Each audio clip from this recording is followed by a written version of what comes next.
Senhoras e senhores deputados, já temos quórum. Muito bom dia. Vamos dar início à nossa reunião, aos nossos trabalhos. Como sabem, hoje a nossa agenda começa com uma audiência com o Sindicato Independente dos Médicos e a Federação Nacional dos Médicos. Pergunto se já temos a delegação dos sindicatos em condições de nos ouvirem. Sim. Manuel Carrilho, pela Federação. Muito bem, então, bom dia, Dr. Jorge Roque da Cunha, Doutora Maria João Rondão, Dr. Tiago Branco, Dr. Carlos Noronha, isto é a composição da delegação que eu tenho aqui indicada, ao Dr. Noel Carrilho, Doutora Rosa Ribeiro, Doutora Guida da Ponte e Doutora Mariana Neto. Penso que, pelas indicações que eu tenho, são estes os senhores doutores que estarão na nossa audiência. Então, muito bom dia, espero que estejam todos bem. E vamos dar início a esta audição que foi requerida para falar sobre o combate à pandemia e defesa do Serviço Nacional de Saúde. Sei que foi uma audiência requerida já há bastante tempo, mas agradecia a vossa compreensão no sentido de que o funcionamento desta comissão também sofreu alterações, mas tentámos sempre responder o mais depressa possível àquilo que nos foi solicitado. Portanto, com votos de que a nossa reunião possa decorrer de acordo com as nossas expectativas, dou desde já a palavra ao Sindicato Independente dos Médicos e à Federação Nacional dos Médicos, conforme entenderem. Faz favor, a palavra é vossa. Bom dia. Nós tínhamos aqui um entendimento prévio com o Sindicato Independente dos Médicos, que começará a FNAM. A ordem aqui seria indiferente, até porque, secundando os cumprimentos aos senhores deputados que se disponibilizaram para nos receber, cumprimento também o Sindicato Independente dos Médicos, parceiros nesta luta pelo cuidado dos doentes, pelo SNS e pelos direitos laborais dos médicos. Independentemente das diferenças, estamos aqui como uma força conjunta na luta desses direitos. Nós compreendemos as limitações da Comissão, obviamente. Aliás, tem sido tónica receberem-nos sempre solicitados e, portanto, agradecemos essa disponibilidade de receberem as estruturas sindicais médicas, aliás, em contraciclo com algumas outras, com alguma outra parte da tutela. E eu, para não perder tempo, começaria por dizer que esta reunião até vem em boa hora, porque temos aqui o anúncio de que está a terminar, felizmente, este ciclo longo de estados de emergência, o que nos leva a pensar ainda de forma mais concreta na questão da recuperação e na retoma da atividade assistencial. Esperemos nós que de forma definitiva, sem o peso do Covid, ou com um peso bastante diminuído. Em relação a esta questão, porque nos preocupa, e sendo algo de positivo, representa também um desafio para o Serviço Nacional de Saúde, que potencialmente poderá ser ainda mais pesado, mais oneroso para o SNS que o próprio Covid. É preciso ter essa noção. Primeiro porque chegaremos inevitavelmente à conclusão, e os médicos já chegaram à conclusão disso há muito tempo, e disso preveniram, que a morbilidade e a mortalidade em excesso não atribuíveis ao Covid serão significativas, e neste momento uma parte significativa é já não recuperável e, portanto, aquilo que foi a nossa prevenção em relação à necessidade de um Serviço Nacional de Saúde mais robusto, nunca seria robusto o suficiente ou preparado o suficiente como nenhum é no mundo, para responder a uma pandemia desta escala. Mas poderíamos ter diminuído as suas consequências com o Serviço Nacional de Saúde, que é o garante da democraticidade dos cuidados de saúde em Portugal e foi efetivamente uma imensa mais-valia para nos manter numa situação tão controlada quanto foi possível, mas assim fosse mais robusto, assim houvesse um investimento adequado no Serviço Nacional de Saúde e poderíamos ter evitado alguma da mortalidade e da morbilidade em excesso não relacionadas com o Covid, assumindo que, e penso que isso poderemos assumir com certeza, que a terapêutica que era possível fazer para os doentes Covid foi realizada e, portanto, nesse sentido, acho que podemos falar de um sucesso. No que falamos de assistência a doentes não Covid, nem tanto, algo mais poderia ter sido feito com o SNS, com mais alicerces, digamos assim. Uma segunda parte importantíssima para nós é a questão do cansaço dos profissionais. Nós estamos a falar aqui de meses, a ultrapassar um ano, de profissionais que estão a ser solicitados de forma contínua para um esforço extraordinário. E, portanto, há uma necessidade absoluta, e que nós iremos exigir de forma pública, de dar descanso a estes médicos, uma vez que estamos a falar da extinção do período do estado de emergência e da reversão desta suspensão de direitos dos médicos. Falamos aqui do direito a férias, do direito ao limite à realização de horas extraordinárias, ao limite anual, e, portanto, não são situações que se possam perpetuar no tempo, até por uma questão de salubridade dos médicos e de sanidade.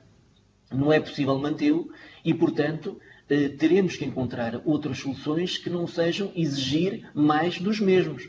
É preciso que haja mais recursos, um reforço efetivo dos recursos humanos que permitam que haja uma rotação nesta altura que será, repito, talvez mais complicada em termos de taxação dos recursos humanos do Serviço Nacional de Saúde, porque há muitíssimo a recuperar. E, efetivamente, estamos a falar aqui há aqui uma intenção que é bem-vinda de forçar o Serviço Nacional de Saúde com os planos de recuperação, mas em que nós identificamos múltiplas fragilidades. Temos um plano de recuperação da medicina geral e familiar que é importantíssimo, obviamente, porque de forma injusta não foi reconhecido o seu papel muito importante no combate à pandemia, com até, diria eu, uma propaganda negativa em relação àquilo que foi o seu papel. Em bom tempo essa verdade terá que vir ao de cima, mas o plano que está estabelecido é um plano fraco, que está dependente de horários noturnos, que é pouco atrativo para os médicos que já estão mais avançados na carreira e portanto, não é um plano que convence em relação a tudo aquilo que os médicos, que os doentes que ficaram sem o seu médico de família possam vir a necessitar nesta altura, mais ainda quando falamos da concomitância de um processo de vacinação, e esta é uma posição da FNAM que assumimos que a vacinação deve ser mantida dentro do Serviço Nacional de Saúde, mas com condições adequadas, não é com os mesmos médicos que assumem uma lista de utentes que já de si é perfeitamente excessiva. E, portanto, algo tem de ser feito para permitir que tudo isto continue a acontecer no Serviço Nacional de Saúde e, portanto, há aqui algumas atuações estruturais que necessitam ser realizadas e com urgência. E temos aqui algo também que nos parece injusto, que é a questão da contratualização destes anos Covid, se é que lhes podemos chamar assim, em que estamos a ter muita dificuldade em fazer perceber ao Ministério, à CSS, a necessidade de refletir naquilo que são os indicadores para os médicos de família, tudo aquilo que fizeram neste período, em prol da necessidade da pandemia, e, portanto, não temos sequer contratualizado 2020 e 2021 está a ser contratualizado, pelo menos por enquanto, sem ter o reflexo que deverá ter, obviamente, aquilo que o médico de família tem para fazer em relação ao Covid, e, portanto, isto também é um assunto importante e que se vai refletir na qualidade dos cuidados de saúde primários e avançando isso e concretizando também para a saúde pública, temos também aqui a necessidade de valorizar, se não é agora que nós vamos valorizar a função da Autoridade de Saúde Pública, não da forma que está proposta, uma forma quase simbólica, com um suplemento irrisório. Há que valorizar efetivamente a função da Autoridade de Saúde Pública, há que resolver o problema das horas extraordinárias, as centenas que cada médico de saúde pública fez durante este período pandémico e que agora estamos aqui chegando ao limite de serem pedidos milhares de euros, a devolução de milhares de euros a médicos de saúde pública, que deram de si tudo o que tinham e que agora estão a ser pedidas horas extraordinárias quando elas foram realizadas, efetivamente realizadas, e nem sequer é isso que é colocado em causa. Tem que ser resolvido esse problema, porque isto é um desrespeito inominável para esses médicos que foram essenciais no combate à Covid.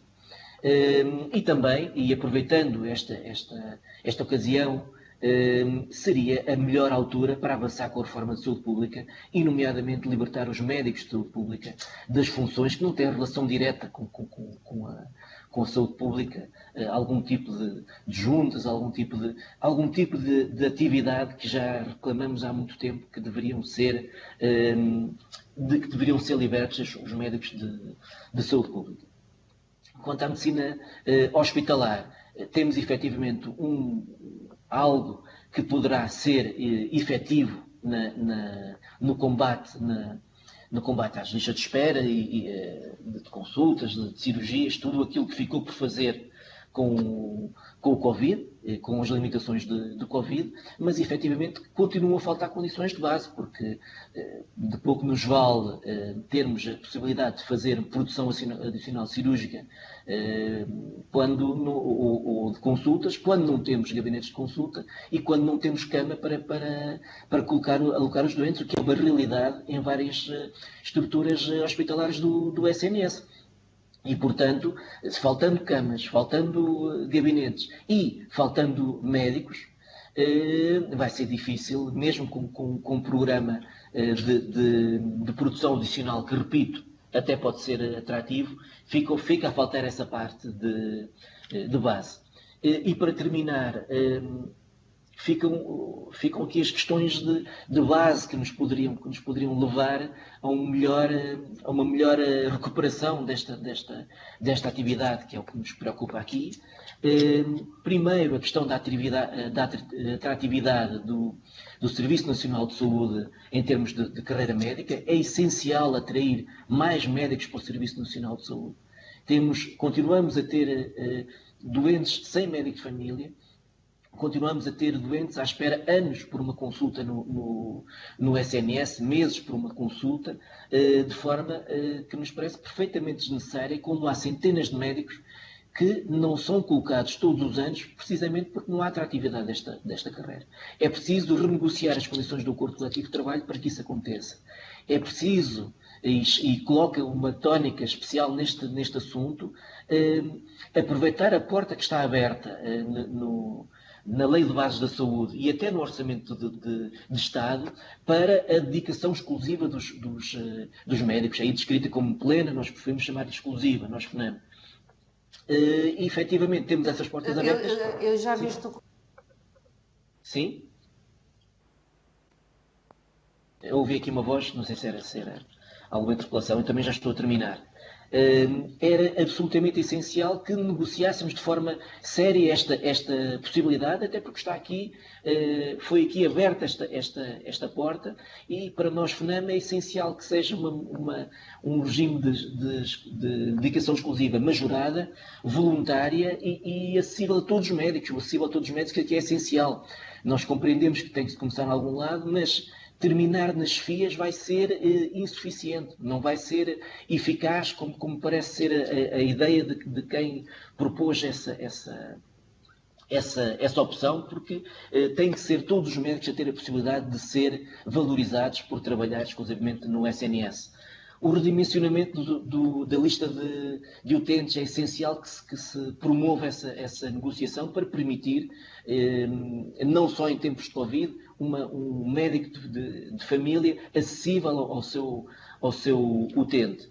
O desbloqueio, que é algo incompreensível para nós, da transição das OSFs modelo A para modelo B, quando já estão dadas como tendo as condições para isso. Não compreendemos como é que, nesta altura, em que é uma altura em que se deve valorizar todo o esforço dos médicos, está parada esta evolução.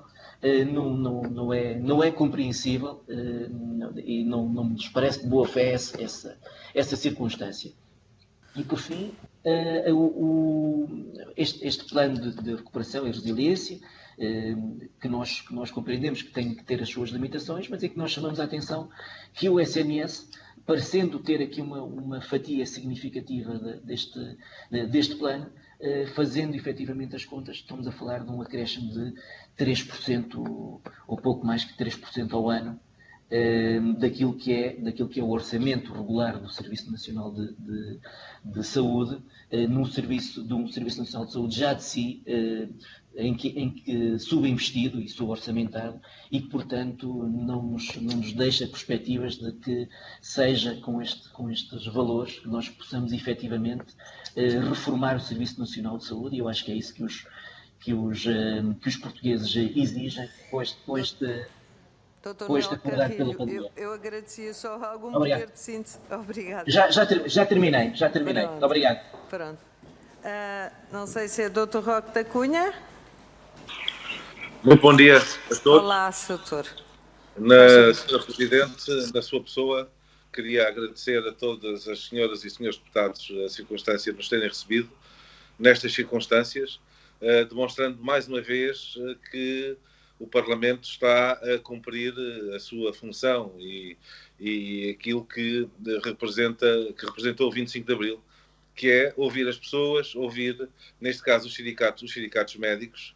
Aproveito também para saudar o Dr. Noel Carrilho e todos os nossos colegas. Todos nós, trabalhadores do Serviço Nacional de Saúde, é bom que isso também seja referido, e todos nós, apesar das nossas diferenças, imbuídos de um espírito que conseguimos há vários anos, no sentido de encontrarmos, se fazermos parte das soluções e não dos problemas. E, de facto, ultimamente, esta nossa atitude, que não pode ser confundida com carpideiras do regime, nem muito menos, e isso nós não queremos, como os lambotas do regime, nem uma coisa nem outra. A nossa obrigação é chamar a atenção para aquilo que é essencial. E isto consegue-se com diálogo e com conversa, e por isso queria mais uma vez agradecer o papel do Parlamento, e dou só vários exemplos. Se não fosse o Parlamento, os concursos de final de início de carreira não ocorreriam no prazo de um mês. É muito importante que a questão dos concursos decorra. Aliás, os concursos de mobilidade que estão a qualquer momento a serem lançados também são essenciais para fixar os médicos no Serviço Nacional de Saúde. Fixar os médicos no Serviço Nacional de Saúde com uma pistola ou com um chicote é uma coisa muito difícil, porque o que é que tem acontecido nos últimos anos? Tem acontecido que cerca de 40% dos médicos hospitalares e cerca de 25% dos médicos de medicina geral e familiar, reiteradamente, nos últimos 4 anos, isso tem acontecido, não têm ficado no Serviço Nacional de Saúde. E muitos deles, porque não têm sequer, por exemplo, a possibilidade de pagar uma renda de casa de 1.200 euros se necessitarem de recorrer e de se deslocarem para outra região do seu país. E, portanto, bastaria muitas vezes ter esta preocupação para que muitas destas situações pudessem ser ultrapassadas. Lá está, 800 mil utentes sem médicos de família, e pronto, não irei naturalmente repetir as várias chamadas de atenção que temos feito ao longo dos meses, e concentrava-me em 3 aspectos que me parecem fundamentais e de extraordinária preocupação. O processo de vacinação é essencial, nós temos dito, poderia estar mais desenvolvido, particularmente nas pessoas com mais de 80 anos e as pessoas com doenças crónicas. Enfim, optou-se por criar alguma entropia no sistema, mas pronto, as coisas são como são, mas é totalmente impensável, inqualificável, politicamente irresponsável, ética e moralmente condenável a circunstância de se estarem só a pensar nos médicos dos centros de saúde e nos enfermeiros dos centros de saúde para fazer essa vacinação. Com essa atitude, retirando os médicos dos centros de saúde, não temos qualquer dúvida que os sinais que já ocorreram no passado, de aumento de mortalidade e morbilidade, por não acompanhamento desses doentes. Eu devo dizer que, a semana passada, identifiquei 2 cancros do cólon, 1 cancro da mama, iniciei a terapêutica de diabéticos e hipertensos, não vendo este trabalho, naturalmente que a médio prazo teremos um problema gravíssimo nesta situação. E por isso é essencial que se contratem médicos e enfermeiros e administrativos, aliás, o seu coordenador da Task Force, que já o veio avisar aqui há algum tempo, para esse efeito. É fundamental que os serviços hospitalares também se envolvam nesse campo. Eu não percebo, por exemplo, havendo enfermeiros nos serviços hospitalares disponíveis em trabalho, de forma de trabalho extraordinário, de formas de organização, porque isto ocorre dentro do horário de trabalho.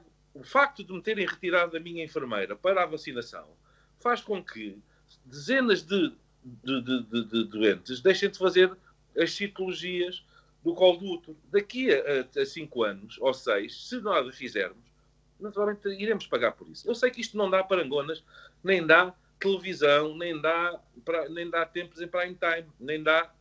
Mas eu peço aqui, faço aqui um apelo veemente aos senhoras e senhores deputados para que nos ajudem neste aspecto. É fundamental que isto ocorra, porque, para além de acompanhar uma lista de 1.900 utentes, e recordo que quando assinámos esse acordo era no sentido de progressivamente nos aproximarmos dos níveis internacionais e razoáveis, e que nós compreendemos que neste momento ser difícil, porque haver tantos utentes sem médicos de família, se bem que não havendo a responsabilidade de não haver médicos de família especificamente não é da nossa parte, portanto é essencial que isso ocorra. E como é que é possível isso ocorrer?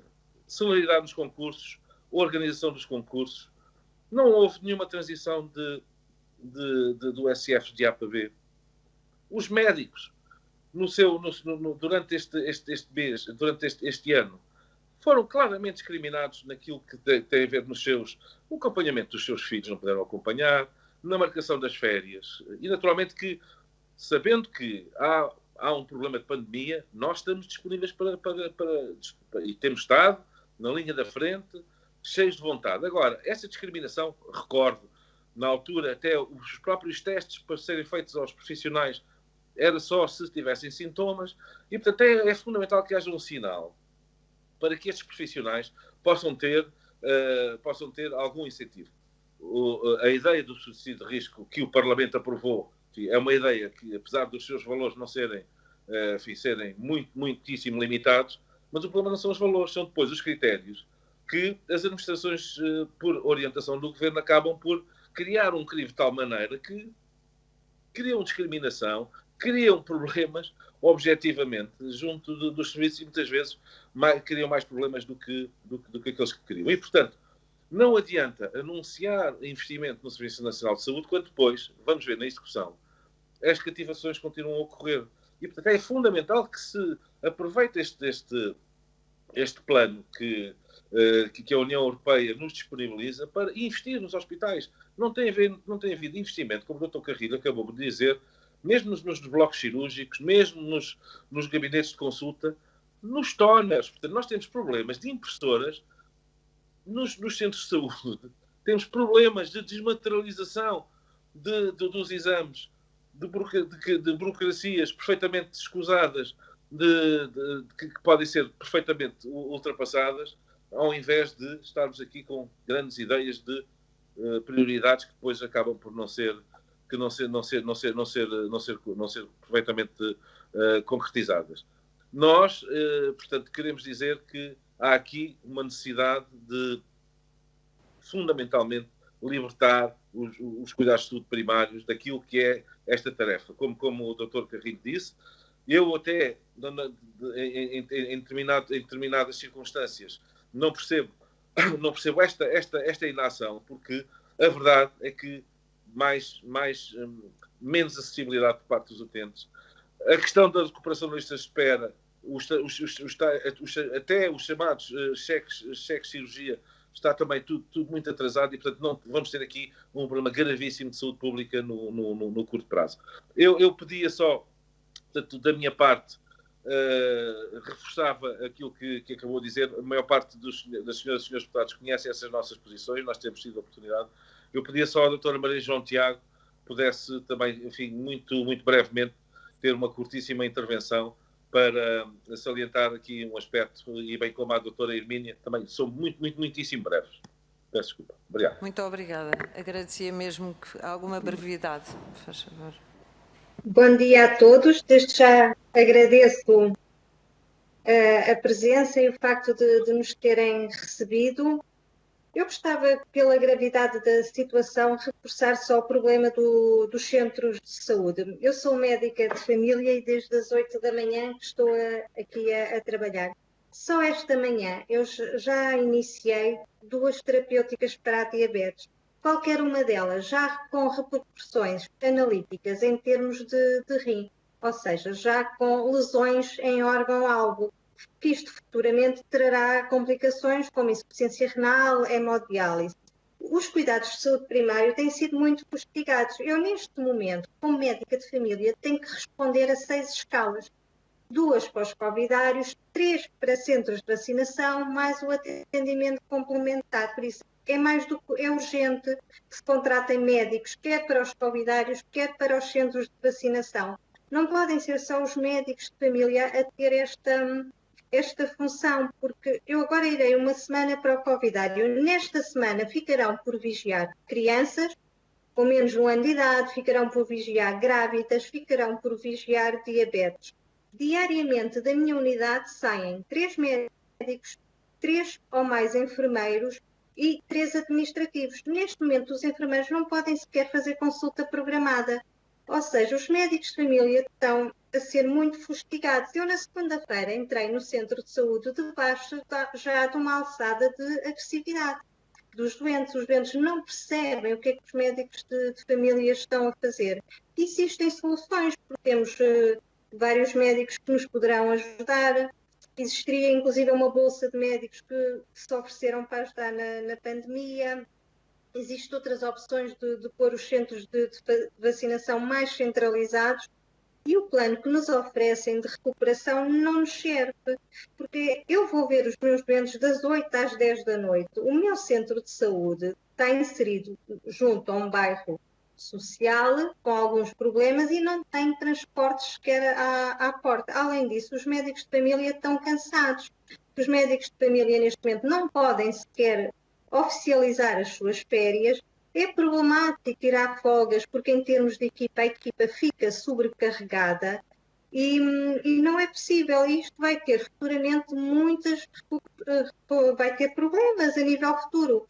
Só nesta semana foram diagnosticados, só na minha lista, 7 tumores, qualquer um deles em estado já metastizado e avançado.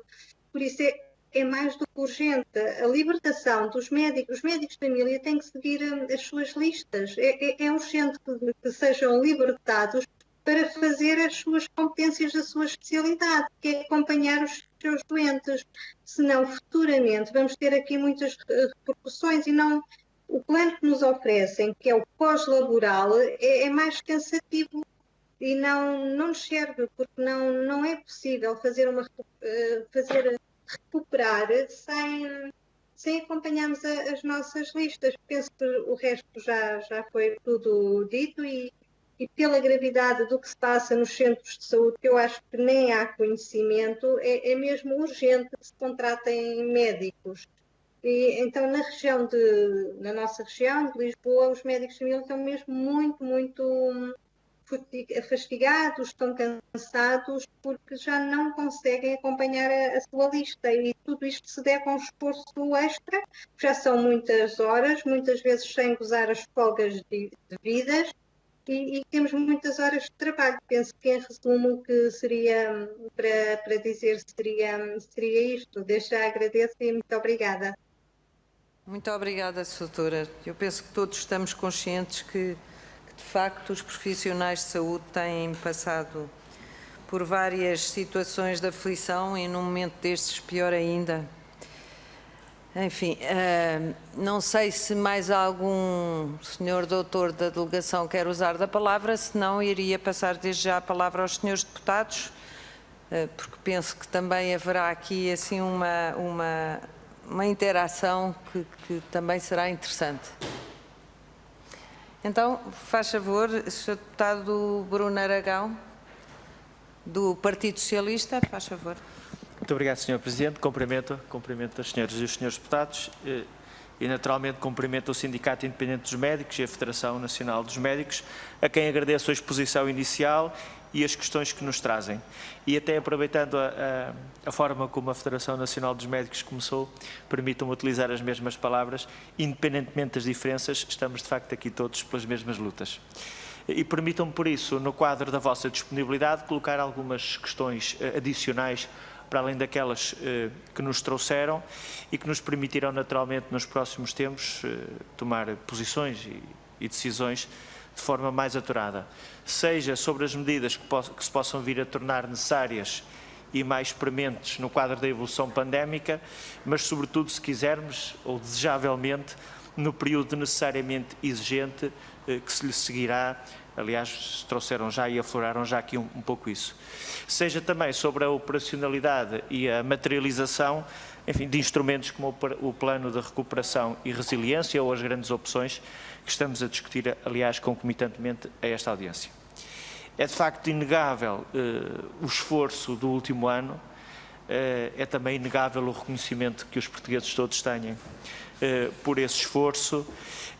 E se alguma dúvida houver sobre a centralidade do Serviço Nacional de Saúde e alguma discussão que até nos últimos anos se vinha procurando fazer sobre a sua universalidade e sobre a sua transversalidade, acho que ela ficou ultrapassada depois deste enorme esforço coletivo, e isto sem qualquer, enfim, demérito pela discussão que possamos continuar a fazer sobre os sistemas complementares, seja o sistema social, seja mesmo o sistema privado.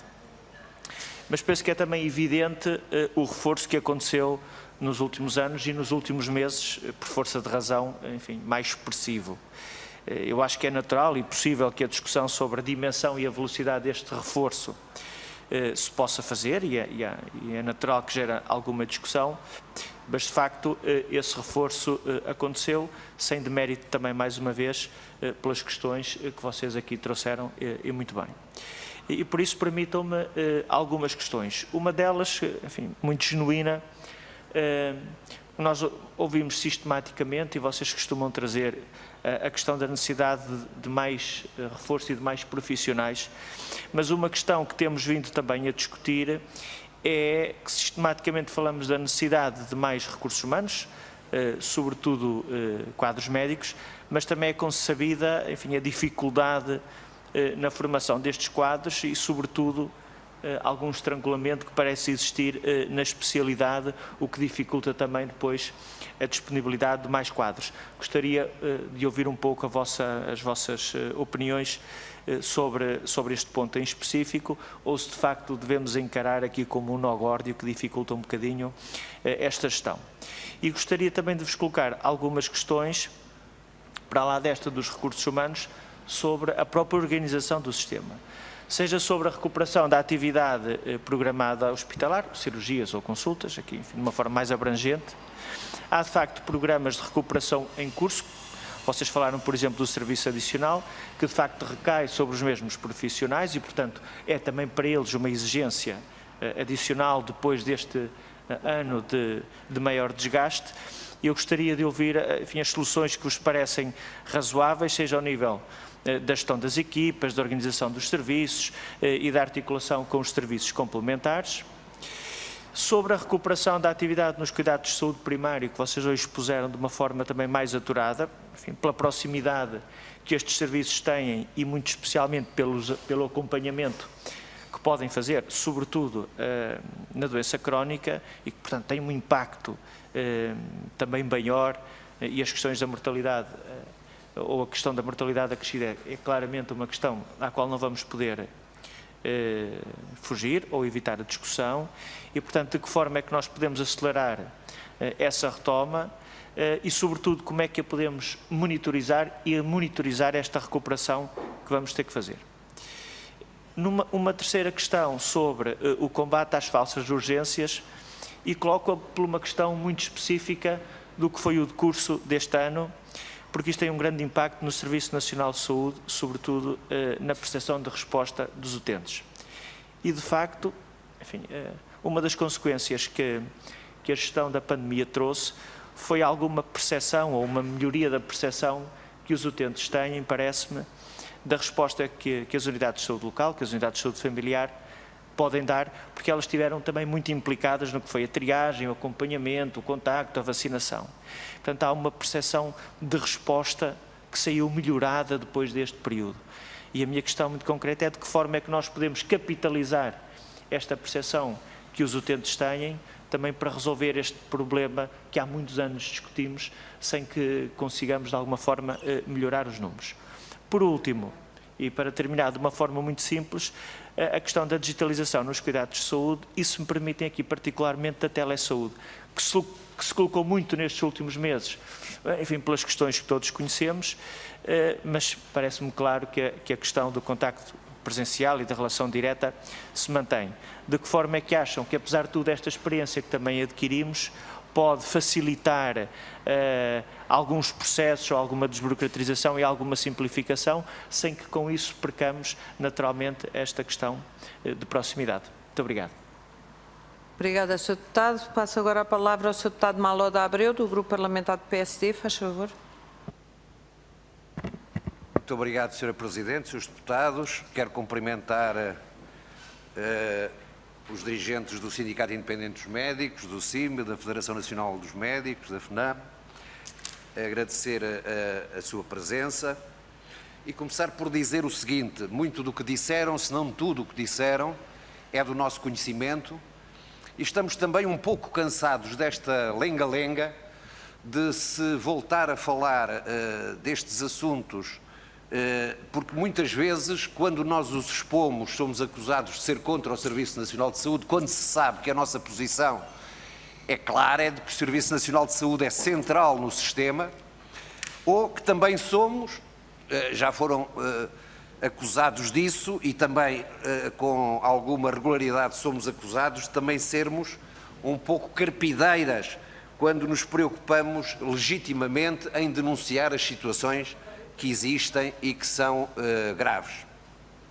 Essencialmente, o principal propósito desta reunião é o de ouvir os sindicatos médicos, que são entidades profundamente conhecedoras do esforço notável, e sublinho, realizado por milhares de profissionais do Serviço Nacional de Saúde no combate à pandemia. E não basta só dizer que são heróis, é preciso ouvi-los, e é preciso dar resposta às questões que colocam. Repetidamente têm colocado os problemas e repetidamente há uma falta de vontade política objetiva em resolver os problemas que são colocados. O PSD, de qualquer modo, reitera aqui perante vós o sentido de reconhecimento de todo o esforço e sacrifício que foi realizado, que é realizado e que será realizado pelos chamados profissionais da linha da frente, verdadeiros heróis desta pandemia. Aliás, a compensação do ano passado que o PSD propôs foi apenas a expressão possível desse reconhecimento. Mas hoje o que nos reúne é ouvi-los. Agradecemos mais uma vez a exposição que fizeram das vossas preocupações, que são também as nossas preocupações, porque são verdadeiros parceiros neste país na procura de melhores soluções na luta contra a pandemia, na luta pela defesa da saúde dos portugueses e da pandemia que ainda dura e durará mais. O estado de emergência pode cessar, mas a emergência na saúde pública continuará ainda até termos dominado o vírus, o que fundamentalmente está a ser feito com a vacinação em massa e as medidas de proteção adotadas, as quais são determinantes para mantermos a atual baixa de transmissibilidade. Já foi aqui dito, mas importa repetir 1000 vezes, porque já o dissemos, e 1000 vezes haveremos de dizer. Sabemos bem a dimensão trágica que a pandemia teve, em termos de perdas de vidas humanas, cerca de 17.000 mortes diretas. Mas também em perdas, chamemos-lhe colaterais, quase 7.000, derivadas não por causa direta da doença em si, mas por outras doenças devido à forte quebra da atividade assistencial do Sistema Nacional de Saúde, seja em termos de cirurgias, de consultas, tratamentos, de exames ou rastreios. Nunca é demais aquilo que disseram e nunca é demais nós sublinharmos aqui, na Casa da Democracia, isso mesmo. É uma tragédia, e isto sem referir o mais do que certo aumento da mortalidade que se verificará nos próximos anos em virtude da subnotificação de doenças graves ocorridas no último ano. Por exemplo, e já se referiram aqui, às doenças oncológicas, ficaram por fazer ou foram adiados dezenas de milhares de rastreios e diagnósticos. Esta situação é dramática, é trágica e virão aí os números que em breve conheceremos. Não é inverosímil admitir que muitas dessas mortes poderiam e deviam ter sido evitadas se o Governo tivesse, volto a repetir, a vontade política de mobilizar todo o sistema de saúde, com vista a compensar a quebra da atividade no Serviço Nacional de Saúde, e esse é um levantamento que, a seu tempo, temos a obrigação de fazer. Dito isto, importa continuar a ouvir naturalmente quem sabe, e os sindicatos sabem-no, os médicos que o compõem sabem, os médicos que representam sabem, para as propostas que têm para defender o Serviço Nacional de Saúde e, mais importante ainda, para defender o direito de acesso dos portugueses aos cuidados de saúde. Rapidamente, está em curso o processo de vacinação que se estima aumentará proximamente de velocidade. Pergunta-se se consideram que o Serviço Nacional de Saúde dispõe atualmente de recursos humanos suficientes, designadamente em termos de médicos e de enfermeiros, para garantir simultaneamente o reforço do processo de vacinação, muito acima das 100.000 inoculações por dia durante vários meses, bem como o acompanhamento dos restantes doentes e a recuperação da atividade assistencial afetada pela pandemia. Se não se justificam medidas urgentes, que nós repetidamente temos falado, seja ao nível da diversificação dos pontos de vacinação, seja do reforço dos meios humanos encarregues dessa vacinação. Finalmente, ontem mesmo, o coordenador da Task Force textualmente disse o seguinte: o limite de idade de 2 tipos de vacinas, da Astra e da Johnson, que estamos a utilizar, podem condicionar a utilização de até 500 mil de vacinas, e que no terceiro semestre as mesmas 2 vacinas com as limitações que têm, também de idade, podem retirar ao plano cerca de 2,7 milhões de vacinas. O coordenador admitiu que esta circunstância poderá atrasar o objetivo de ter vacinado 70% da população até ao final do verão, com a agravante, do nosso ponto de vista inaceitável, de serem destruídas vacinas por falta de destinatários.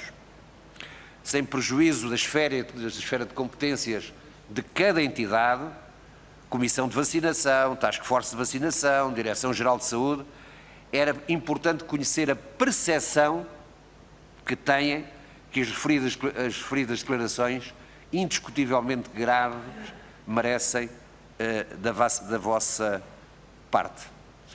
E, finalmente, dizer-vos que aqui não há lugar a carpideiras, e é até insultuoso chamar carpideiras a quem se preocupa legitimamente e denuncia a situação em que vivemos. Muito obrigado, Sr. Presidente. Obrigada, Sr. Deputado. Sr. Deputado Moisés Ferreira, faz favor. Eu agradecia que os senhores deputados, embora não haja tempo definido, se pudessem condensar os pedidos de esclarecimento em 5 minutos, parece-me um tempo razoável. Faz favor. Obrigado, Sra. Presidente, Srs. Deputados. Vou tentar.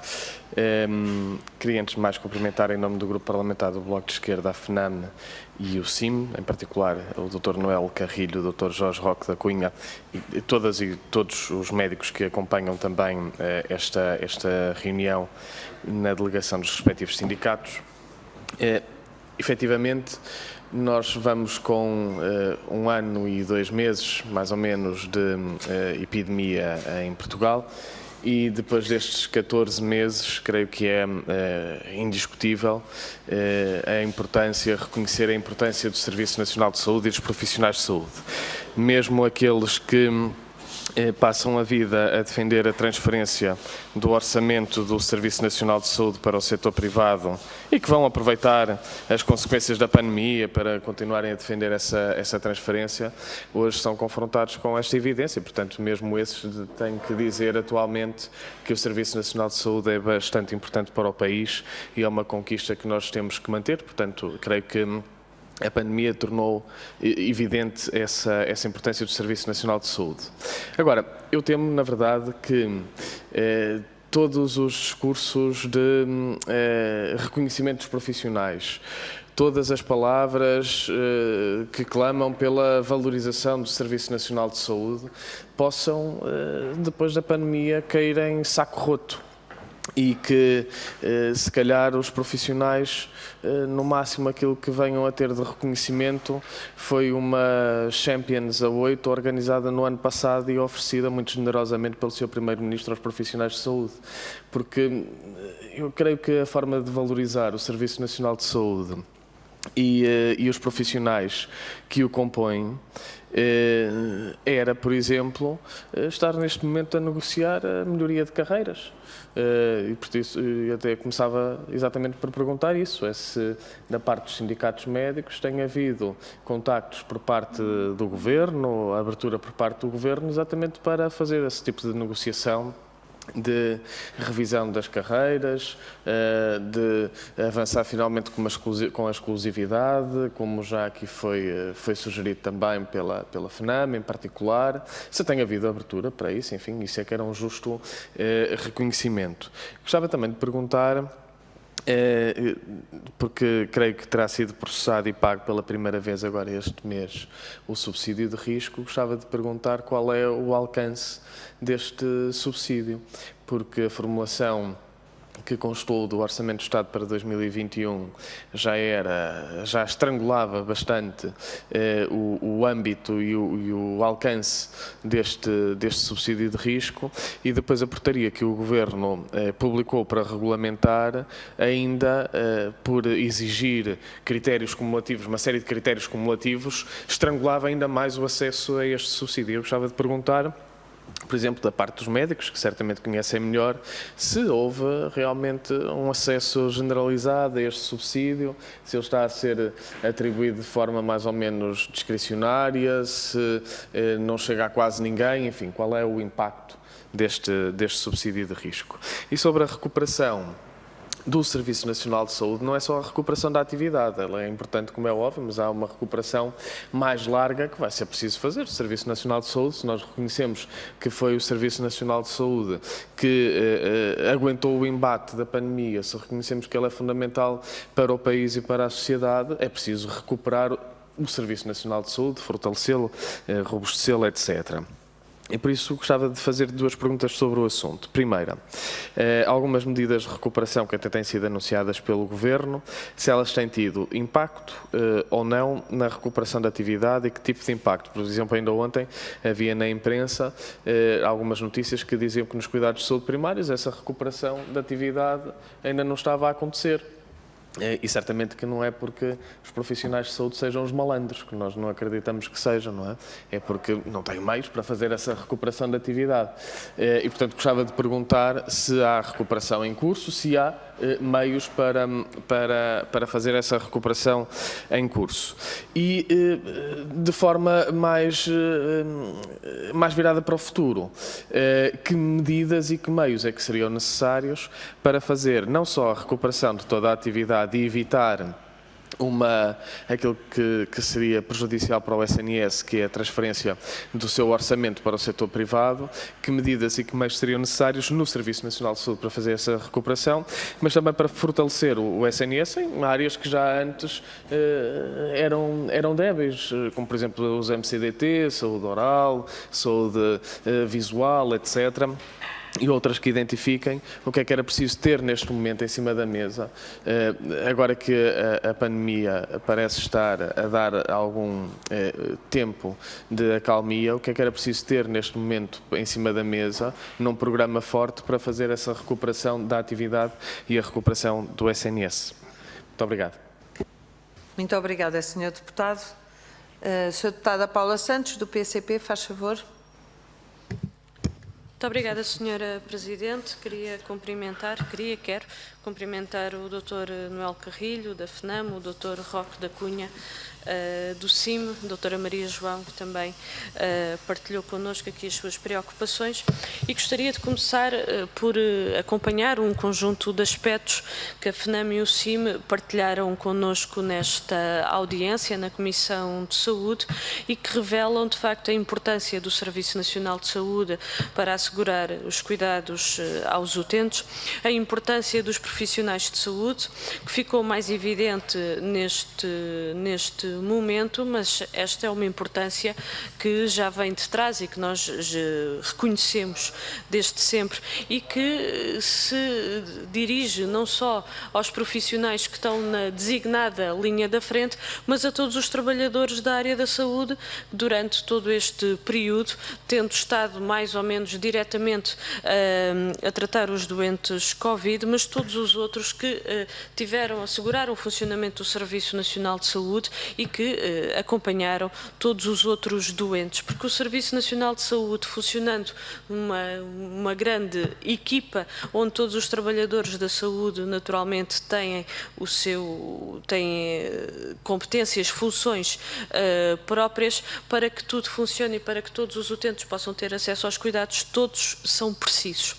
E isto para dizer o seguinte, que este reconhecimento e esta valorização dos profissionais de saúde tem que ser traduzida no reforço dos seus direitos. E eu creio que aqui é que está, de facto, um conjunto de aspectos e um conjunto de preocupações, porque quando são abordadas questões como, e nós sabemos da enorme insuficiência do ponto de vista dos meios, peço desculpa, Sr. Presidente, mas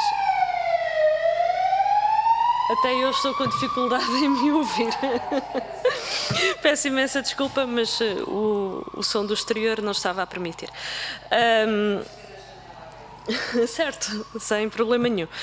Mas continuando, mas para dizer que de facto reforçar os direitos dos profissionais de saúde, na nossa opinião, é de facto uma questão central para que possam não só ser respeitados esses mesmos direitos, mas para que se criem as condições para fixar os profissionais do Serviço Nacional de Saúde, e sobre esta questão já lá vamos. Nós consideramos como elemento essencial para combater a pandemia, que é fundamental, como referi, testar, rastrear, vacinar, tem sido aspectos que temos vindo a colocar.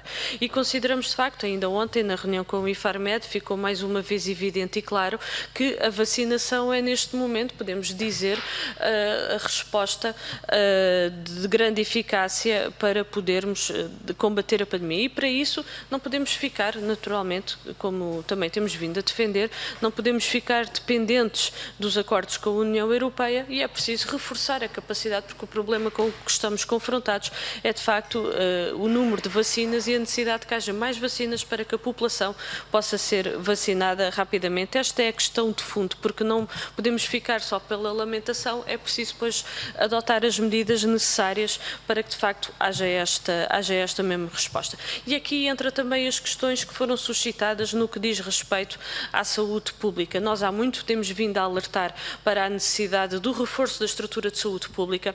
A epidemia que vivemos só vem revelar e evidenciar as insuficiências também relativamente a esta área, insuficiências do ponto de vista dos meios que estão alocados, meios financeiros, técnicos, de profissionais de saúde, como vimos em vários momentos as dificuldades no rastreamento de contatos, e como esta ação e esta medida é essencial também para que de uma forma mais rápida se identifique e se quebre as cadeias de transmissão, mas é preciso muito mais. É preciso, de facto, que haja uma estrutura de saúde pública com a autonomia e independência da autoridade de saúde, no exercício das suas competências, com maior proximidade, com libertação de tarefas burocráticas, como aqui foi colocado, e o PCP também já teve a oportunidade de apresentar há semanas um projeto de resolução relativamente a esta matéria. A questão que gostaria de centrar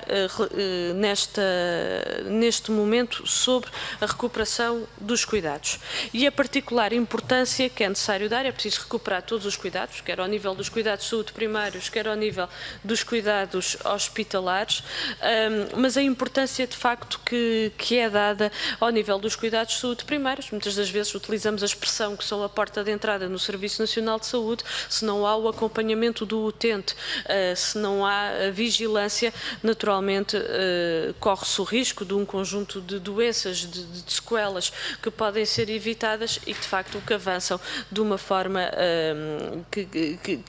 que avançam de facto bastante. E para isto, como foi dito e bem, acompanhamos muito esta questão, isto não pode ser feito com os mesmos e é preciso de facto encontrar soluções, mas é preciso sobretudo reforçar em termos de recursos humanos. E a intervenção do PCP tem sido sempre neste sentido. Várias propostas que têm que ser olhadas de uma forma integrada, mas que é central de facto reforçar em termos de médicos, em termos de enfermeiros, de técnicos superiores, de assistentes técnicos, de assistentes operacionais, porque todos são importantes. E há uma questão também muito importante que foi aqui colocada, que se prende com a necessidade, dado o elevado cansaço dos profissionais de saúde, também este reforço da contratação é essencial para proteger quem está no Serviço Nacional de Saúde e todos os trabalhadores da área da saúde. Eu gostaria de, ainda assim, de colocar, quer a FNAM, quer ao FSIM, do vosso ponto de vista, de facto, pudessem desenvolver, do que diz respeito à recuperação dos cuidados de saúde, na vossa opinião, medidas que consideram importantes. Já percebemos, naturalmente, a contratação dos profissionais de saúde é aqui uma questão central para que haja mais capacidade do Serviço Nacional de Saúde, mas que se têm outras propostas relativamente a esta matéria. E a outra questão que gostaria de colocar prende-se com a necessidade de fixar os profissionais no Serviço Nacional de Saúde e gostaria também de vos perguntar, na vossa opinião, o que é que seria necessário, o que é necessário que seja adotado para que os profissionais de saúde optem por exercer funções no Serviço Nacional de Saúde. Eu gostaria aqui de colocar alguns aspectos que nós consideramos que pode ser relevante, mas obviamente disponíveis para ouvir também aquilo que são um conjunto de propostas, porque para além da questão da formação, e este é um aspecto que tem que ser naturalmente devidamente ponderado, porque continuamos a ter um conjunto de médicos internos que não têm a vaga na formação médica especializada e há aqui, de facto, um enorme potencial para prosseguir a formação e que não está a ser garantido a estes médicos e com as dificuldades e com a necessidade que há de formação a este nível, mas gostaria também de colocar os aspectos com as condições de trabalho e com os direitos, porque para que os trabalhadores, os profissionais de saúde, optem por exercer funções profissões no Serviço Nacional de Saúde, é preciso ser-lhes garantidas condições de trabalho. E aqui há a questão, de facto, das carreiras, da dedicação exclusiva, do investimento também na modernização e na inovação tecnológica dos próprios serviços de saúde, para que possa haver mais eficácia, mais rapidez, a prestação de melhores cuidados e condições de trabalho, como referi, para os profissionais de saúde. Esta tem sido uma linha de intervenção por parte do PCP, também várias propostas temos apresentado neste sentido, muitas das vezes rejeitadas por PS e PSD, o CDS também, mas que consideramos que são importantes e consideramos que fazem todo o sentido e que devem ser valorizados. Sabemos que não tem havido disponibilidade por parte do Governo para iniciar processo negocial com os sindicatos relativamente a matérias de carreiras e outros direitos dos trabalhadores, constitui de facto que é inaceitável, não há outra expressão para o dizer, é profundamente inaceitável, porque é com os profissionais de saúde, com o reforço dos seus direitos e das suas condições de trabalho, que também temos um Serviço Nacional de Saúde com melhores condições. Vou terminar, Senhora Presidente, não tenho noção do tempo despendido, mas agradecer mais uma vez à FNAM Já vem 8 minutos. Vou terminar mesmo, a FNAM e ao CIM, a disponibilidade, o contato com a Comissão de Saúde, para também mesmo partilharem connosco as vossas preocupações, mas sobretudo as vossas propostas e aquilo que é necessário para reforçar o Serviço Nacional de Saúde. Muito obrigada, Sr. Presidente. Obrigada, Sra. Deputada. Passo agora a palavra à Sra. Deputada Ana Rita Bessa, que participa por videoconferência. Muito obrigada, Sra. Presidente. Obrigada. Muito obrigada. Cumprimento o Dr. Noel Carrilho e o Dr. Roque da Cunha e também a Sra. Maria João, que se juntou a nós, presumo que do seu centro de saúde ou da sua unidade de saúde familiar. E eu vou tentar ser breve, a audiência já vai longa, e então, em alguns tópicos rápidos. Nós estamos preocupados no CDS há muito tempo, desde uma fase, não diria inicial, mas de uma fase em que se percebeu que a pandemia ia absorver muitos dos recursos do sistema de saúde. Estamos preocupados com os doentes não Covid. É evidente que houve momentos concretos em que a emergência, obviamente, não permitia outra coisa senão atender aos doentes Covid, mas esses foram momentos pontuais e, na maior parte do tempo, do nosso ponto de vista e daquilo que foi a consulta que fomos fazendo ao setor, houve, em muitos casos, uma deficiente organização dos serviços por forma a poder dar resposta aos doentes não Covid, não necessariamente por responsabilidade dos médicos que se desmultiplicaram, mas às vezes até pela existência prévia de processos burocráticos e complicados, às vezes até logísticos que impediam esse atendimento mais rápido. Isso fez com que, e os números são conhecidos, que haja um atraso muito significativo nas consultas presenciais nos cuidados de saúde primários, nas consultas de especialidade, mas muito importante também nos rastreios, por exemplo, na área oncológica, e aqui ouvimos já nas intervenções iniciais as consequências desses atrasos e, portanto, urge recuperar tudo isso. E a mim parece-me, sem desprimor nenhum para o SNS, nunca me ouviram dizer uma coisa diferente disto, que o SNS é uma peça central de um sistema de saúde que não devemos ignorar na sua totalidade, mas sem desprimor nenhum para o SNS, a verdade é que parece difícil compatibilizar no curto prazo a necessidade de descanso, por um lado, dos profissionais de saúde que estão realmente esgotados, e já vamos falar sobre a sua sobrecarga neste momento. E ao mesmo tempo a necessidade de acudir a este atraso, portanto, num mesmo curto prazo de tempo, parece-me difícil fazer isto tudo dentro do SNS. Mas gostava de me centrar nos cuidados de saúde primários para as questões. Sabemos que só neste ano, nos meses de janeiro e fevereiro, há um atraso de 2 milhões de consultas presenciais. Sabemos da portaria publicada no início de março, acho que 10 de março, pela Sra. Ministra da Saúde, a criar um regime de incentivos ao trabalho suplementar para atender às necessidades dos cuidados de saúde primários. Estamos a começar o mês de maio e algo que também é público apenas à ARS Lisboa Val do Tejo, é que ainda está a acabar o regulamento que permite operacionalizar estes incentivos e, portanto, todas as outras ainda estarão mais atrasadas. Ao mesmo tempo que, como também foi aqui tão bem ilustrado pela Sra. Maria João, está a ser pedido aos médicos dos cuidados de saúde primários e aos restantes profissionais de saúde também que atendam a várias outras escalas, ainda aos covidários e agora também à vacinação, sabendo que muitas vezes isso implica trabalho ao sábado, que é considerado um dia normal, embora o domingo já tenha outras condições, mas o sábado é considerado um dia de trabalho normal, e é também pedido aos médicos dos cuidados de saúde primários que, à semelhança do que aquilo que acontece nos hospitais, estejam em modo de prevenção, em alguns casos, embora nos hospitais isso tenha um enquadramento e nos cuidados de saúde primários não. E, portanto, mais uma vez, beneficiando da boa vontade destes médicos, que têm sempre acudido ao que são as necessidades, mas sem terem o enquadramento necessário. Sabemos também, dados fechados já para o ano de 2020, que continua a haver, e até houve um acréscimo do número de utentes que não têm médicos de família, portanto 8,3% dos utentes do SNS não têm ainda médicos de família e, portanto, e sabemos também, até salvo erro, foi o Dr. Roque da Cunha que há pouco tempo falou sobre a ineficácia do regime de incentivos para a fixação de médicos nas zonas carenciadas, não estava a funcionar.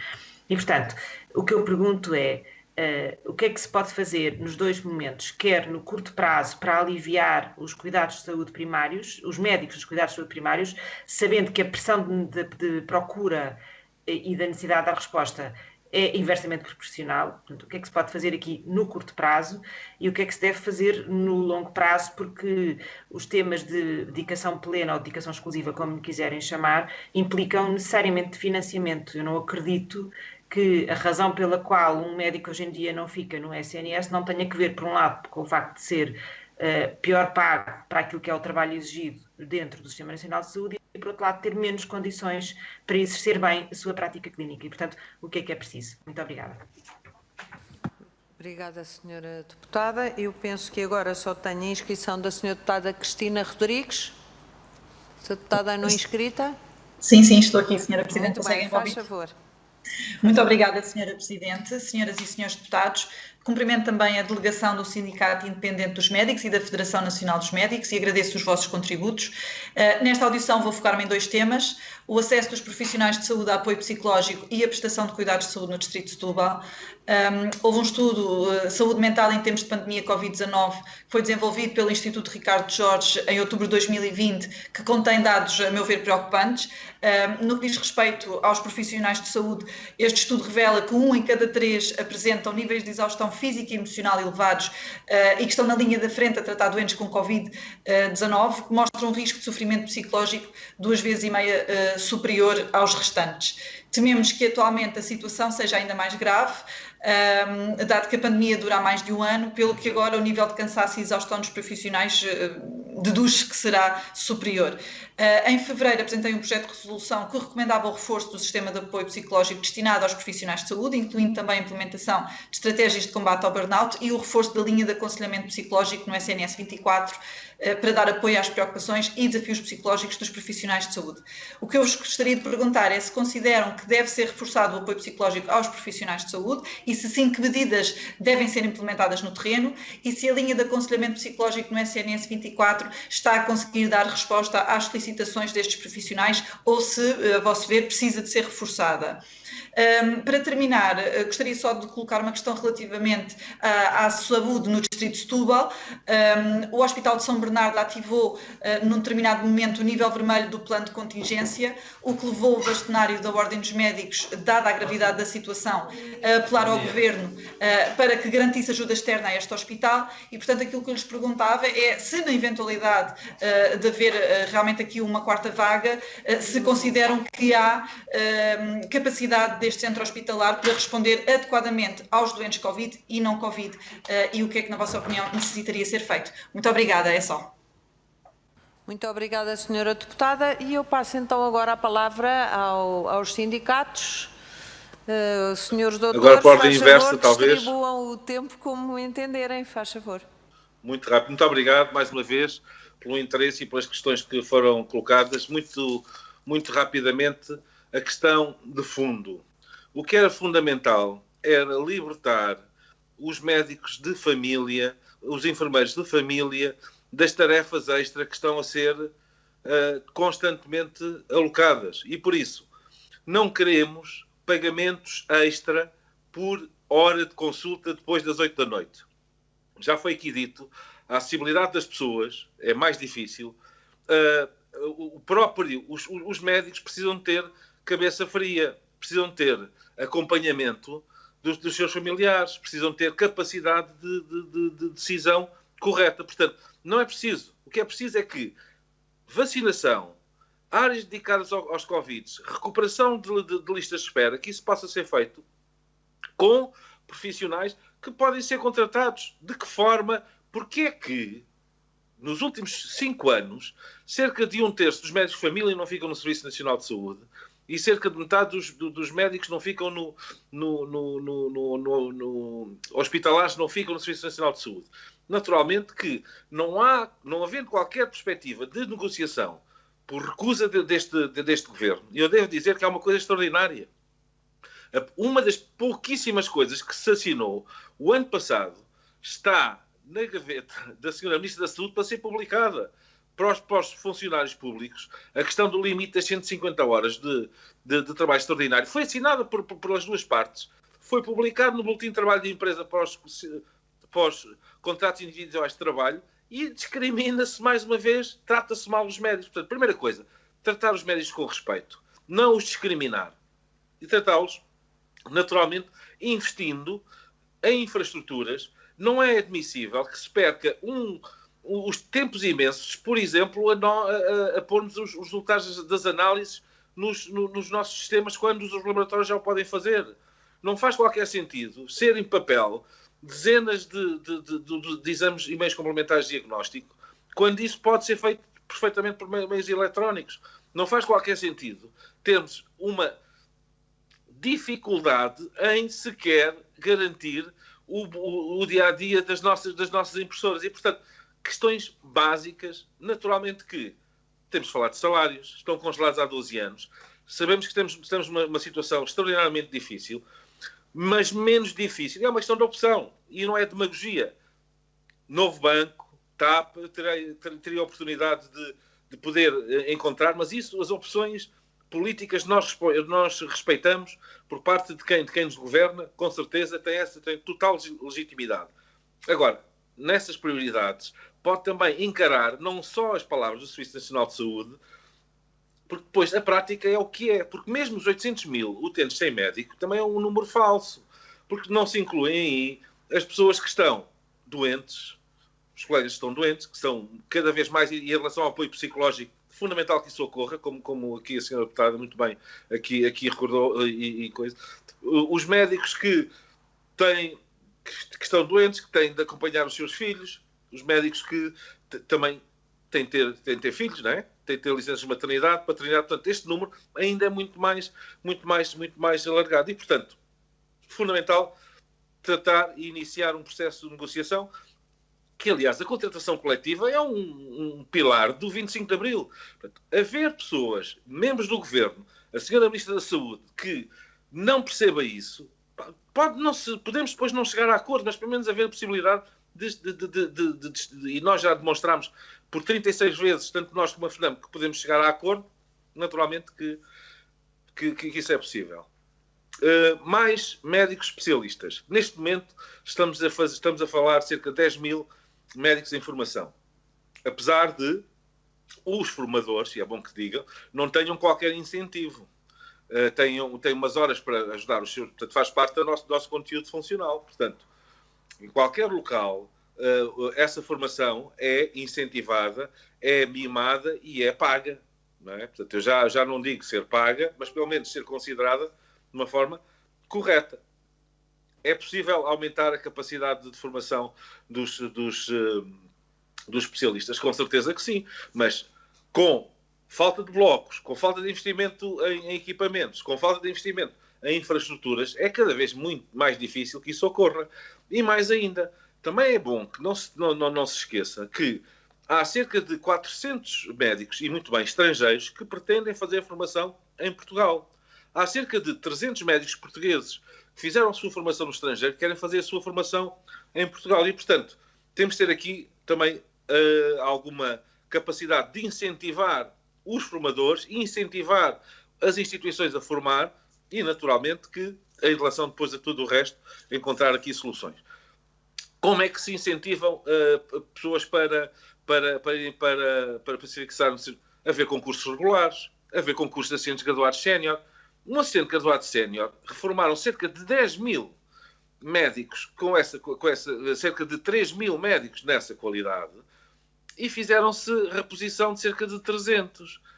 Não houve qualquer transição do SF-A para B.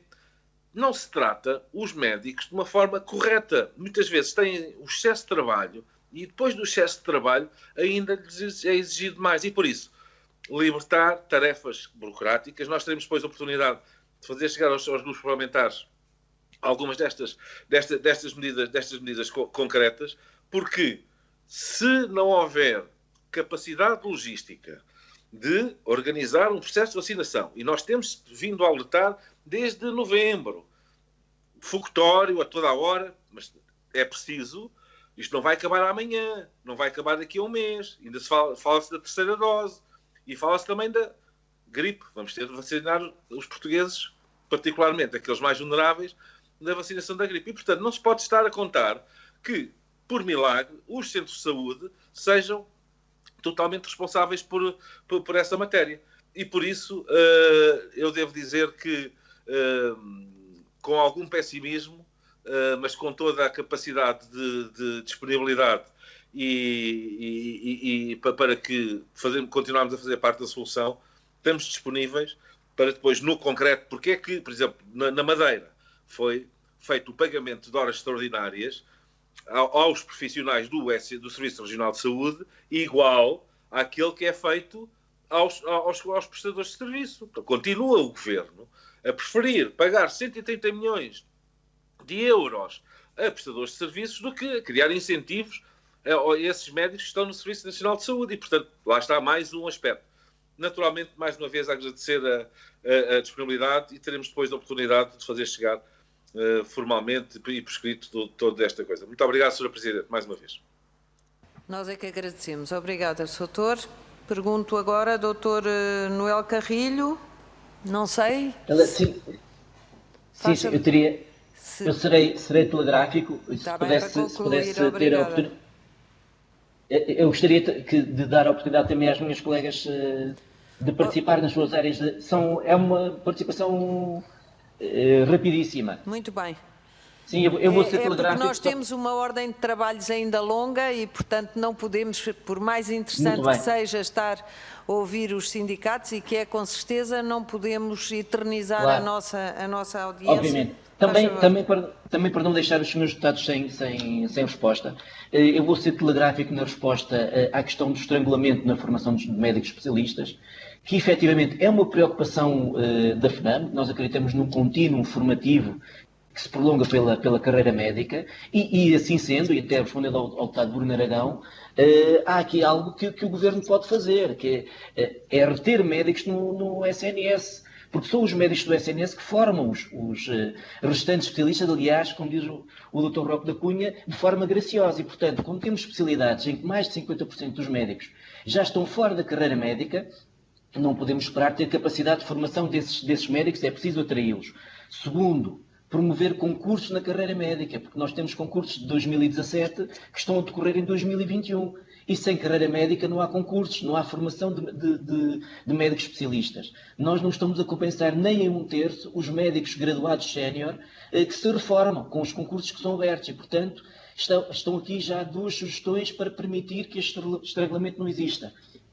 Terceiro, recursos no Serviço Nacional de Saúde. Eu ontem, com muito gosto, levei a exame o interno. Gostaria de formar outro interno, mas não é operar uma vez por semana, como eu agora opero no meu hospital, porque mais de metade dos meus doentes vão para o adicional no serviço privado, que me sinto com capacidade para promover um interno a especialista. E, portanto, são tudo questões que podem ser tidas em conta pelo Governo nesse sentido. E eu não diria mais nada. Eu gostaria de introduzir aqui a doutora Guida da Ponte e a doutora Rosa Ribeiro, médica hospitalar e médica de família, para dizerem qualquer coisa em relação a estas áreas de forma sucinta, em resposta aos senhores deputados, para não ficarem sem resposta. E agradeço mais uma vez a oportunidade desta intervenção.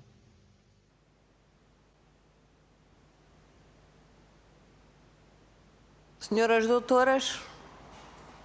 Ora, bom dia. Estão-me a ouvir? Estamos a ouvir muito bem, em boas condições. Faz favor. Obrigada. Obrigada. Sendo sucinta e também telegráfica, em relação à gestão de recursos humanos e a falta deles, vou-vos relembrar também que está na altura e já estão a terminar os ditos contratos Covid como são conhecidos. Ou seja, aquela contratação temporária para promover mais recursos humanos. Assim sendo, vamos ter o Serviço Nacional de Saúde com menos médicos, ou seja, os que já lá estavam, para desenvolver todo o trabalho que aí vem, fruto de, como já bem disseram, do agravamento das patologias crónicas. Tenho também de dizer que não há de facto abertura, lamentavelmente, ou pelo menos não a sentimos, para a negociação, renegociação do acordo coletivo de trabalho. A atratividade do Serviço Nacional de Saúde para os médicos é muito simples. É carreira. E a carreira faz com progressões. E as progressões são verticais e são horizontais em termos de avaliação de desempenho, que é um problema transversal a todos, como bem sei.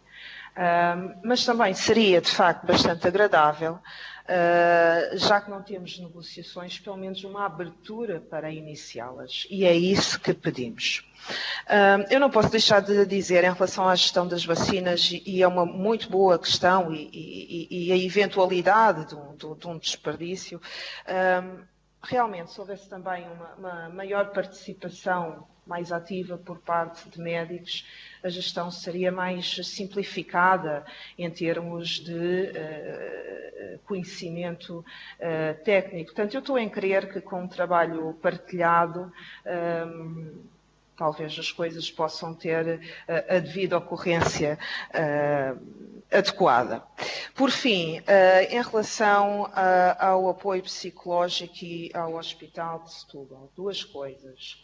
O burnout é uma patologia. Eu acho que desliguei a câmara, agora está ligada, peço desculpa. O burnout é uma patologia que tem relação causal direta com um ambiente laboral. Portanto, nós de facto podemos aumentar o apoio psicológico, mas não atuando no fator causador, não haverá com certeza cessação da patologia e ela continuará a aumentar. Portanto, para a sua prevenção tem de haver atividade, tem de haver iniciativa em duas fontes. No tratamento, com os devidos profissionais, mas na sua prevenção com a melhoria das condições de trabalho. Portanto, a resposta é simples. É atuar em todas as esferas. Em relação ao Hospital de Setúbal, eu não posso deixar de mencionar que os médicos têm sido bastante ativos e têm sido bastante promotores no desenvolvimento, ou pelo menos pediram para serem incluídos no desenvolvimento das novas infraestruturas, como a Comissão Parlamentar da Saúde tem conhecimento, e faço esse apelo hoje para que os médicos de lá sejam ouvidos, porque estão todos unidos e precisam da vossa ajuda. Obrigada. Doutora Guida da Ponte, muito obrigada uma vez mais. Temos, de facto, uma lista grande de audiências, mas estamos a... A doutora Rosa Weber poderia falar um minuto? Com certeza, com certeza. Obrigado. Faz favor. Muito bom dia. Eu penso que estão todos já com pressa, mas acho que era importante ouvirmos até ao fim, dado que não conseguimos durante muito tempo termos... Temos todo o gosto em ouvi-la. Faz favor. Muito obrigada. Eu vou tentar não repetir aquilo que os colegas já disseram, acho que a maior parte dos pontos já foram respondidos, mas eu gostava de lembrar que no dia 1 de março de 2020, a FNAM, nomeadamente eu, fui entrevistada pela RTP e perguntaram-me o que é que nós achávamos se o Serviço Nacional de Saúde estaria preparado para lidar com esta pandemia. E na altura lembro-me que eu disse que sim, que estaríamos, se o Serviço Nacional de Saúde se soubesse antecipar e preparar.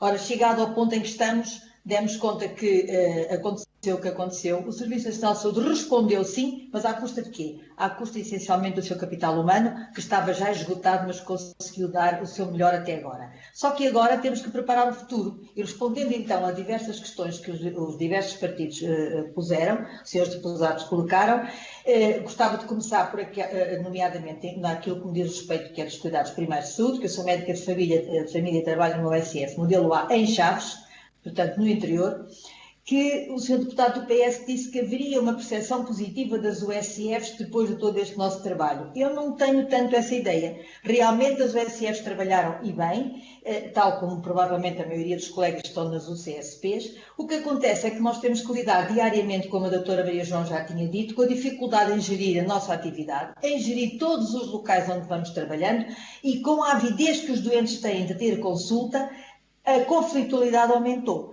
Portanto, mais uma vez, isto vai acabar por bater sempre no mesmo ponto que já foi dito e repetido pelos colegas anteriores, que é não se conseguem fazer omeletes sem ovos, ou seja, ou alargamos a capacidade de resposta do Serviço Nacional de Saúde, aumentando as condições de trabalho dos profissionais que lá trabalham, criando melhores condições para os fixar, e claro que isto passa pela contratação, pela revisão da contratação coletiva e pela melhoria, pela revisão das carreiras e provavelmente pela possibilidade de se poderem trabalhar em exclusividade para aqueles que o quiserem, devidamente paga, devidamente majorada, e criar condições e estímulos para que os novos médicos se reformem. A senhora deputada do CDS disse que houve um acréscimo do ter de ser médico de família, pois foi, houve um elevado número de reformas, porque os colegas estão cansados e reformaram-se alguns até antes do prazo, e entretanto há uma baixa entrada de médicos novos, porque o Serviço Nacional de Saúde não é atrativo para os médicos novos. Portanto, é preciso estimular e criar condições, melhorando a carreira, facilitando os concursos, fazendo com que os locais de trabalho sejam atrativos, promovendo a passagem das USFs modelo A para modelo B, que deram mais provas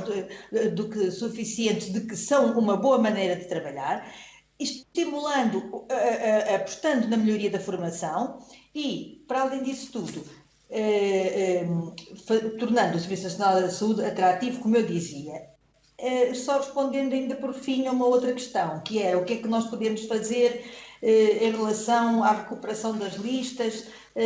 Olha, não sabemos, porque, como dizia o Dr. Jorge Roque da Cunha, trabalhar para além do horário, depois de termos feito tudo o que tínhamos que fazer entre as 8 e as 20, só se realmente formos devidamente pagos para tal e criarem condições para isso, porque senão não vale a pena. E para além do mais, que é que vos diga, senhores deputados, até este momento, a maioria das ARS, a maioria dos ACES, nem sequer se sentaram com as unidades de saúde para discutir se estariam ou não interessados e teriam disponibilidade e capacidade para responder para além do horário e aos sábados e ao fim de semana.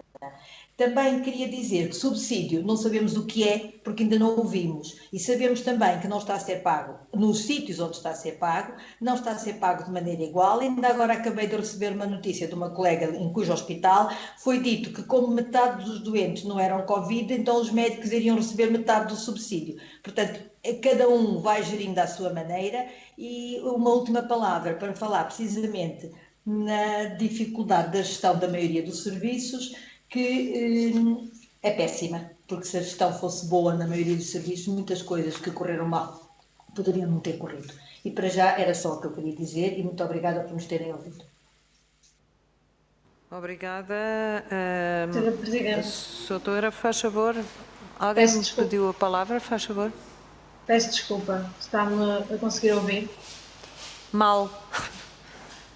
Quem é que e está agora a falar? consegue melhor? Não. Não, eu ouço, mas não estou a identificar quem é que está a falar. Peço desculpa, Hermínia Teixeira, do Sindicato de Independentes Médicos. Sim. Deixe só responder de forma objetiva ao Sr. Deputado do PCP. Ah, muito bem. Senhora Deputada, do PCP é uma senhora deputada. Faz favor. Deputado do Bloco de Esquerda. Ah, Sr. Deputado Moisés Ferreira, muito bem. Isso mesmo, Bloco peço de Esquerda. desculpa. Tá Relativamente bem. ao subsídio de risco, que foi agora aflorado muito rapidamente pela colega, pela doutora Rosa, quero efetivamente responder que não está a ser pago nem processado na maioria dos casos. E quando tem sido processado, tem sido de forma dispar. Portanto, relativamente a esse assunto, seria importante verificar o que está a acontecer e quais são as recomendações que estão a ser dadas aos serviços financeiros para o pagamento do mesmo, porque efetivamente temos que assumir que ele não está a ser pago à maioria dos profissionais de saúde. Muito obrigada, Doutor. Eu penso que foi um esclarecimento importante. Agradeço a todos por esta audiência. Transmitir-vos que estamos sempre disponíveis, obviamente com o limite e agora com alguma dificuldade de recebê-los a tempo. Mas estaremos sempre disponíveis. Se quiserem mandar algum documento, também mandarei com todo o gosto distribuir a todos os senhores deputados. Senhoras e senhores deputados, assim damos por terminada esta audiência. Senhores doutores, também, até uma próxima oportunidade.